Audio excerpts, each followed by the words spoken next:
l'importance de l'écoulement. Nous abordons un sujet extrêmement important dans le développement d'un initié, la connaissance approfondie du soi.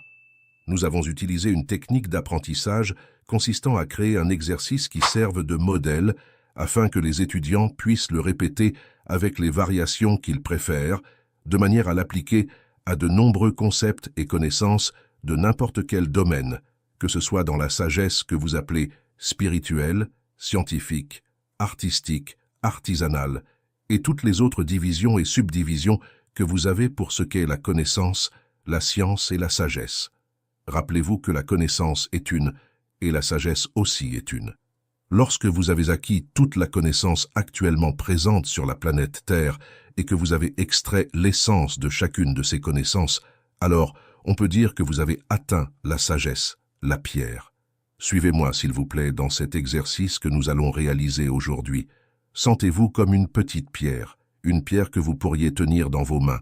Imaginez-vous être situé au sommet d'une montagne aux côtés d'autres personnes qui, comme vous, sont aussi une pierre. Voilà le tas de pierres, caressé par la brise pure des hauteurs.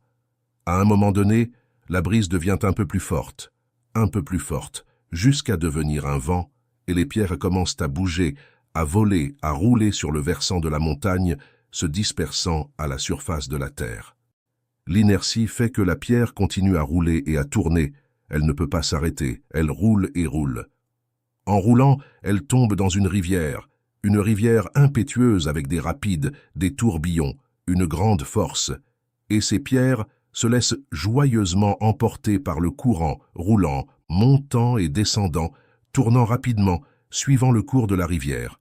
À un moment donné, la rivière se divise et une partie d'entre elles pénètre dans la terre pour devenir un torrent souterrain, et les pierres suivent le cours du torrent interne, cette veine d'eau souterraine, les guidant pas à pas vers les environs du centre même de la planète, très proche des masses fondues, des plaques tectoniques, là où la rivière se vaporise, et en certaines parties, elle a besoin de s'échapper vers l'extérieur sous forme de geyser.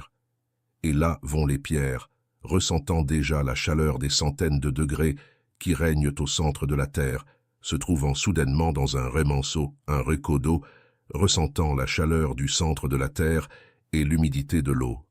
La conscience des pierres peut vérifier, observer tout ce qui s'est passé depuis le moment où elles étaient au sommet de la montagne. Elles ont été soumises aux éléments, ont obéi au courant qui leur indiquait le chemin.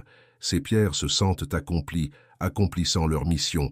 Arrive un courant un peu plus fort de la rivière et il les traîne de l'endroit où elles se trouvaient et elles continuent leur cours, se réchauffant de manière extraordinaire.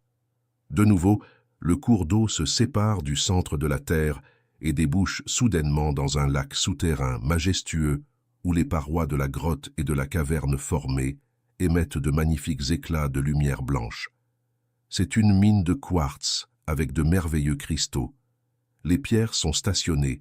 Elles n'avaient jamais imaginé qu'il y aurait quelque chose d'aussi merveilleux dans les profondeurs de la terre, et elles s'approchent du rivage et se reposent là, sur le rivage, contemplant tant de beauté. Lorsqu'elles prennent conscience d'elles-mêmes et se regardent les unes les autres, elles ne reconnaissent plus leur forme originale de pierre. Elles sont transformées en cristaux splendides.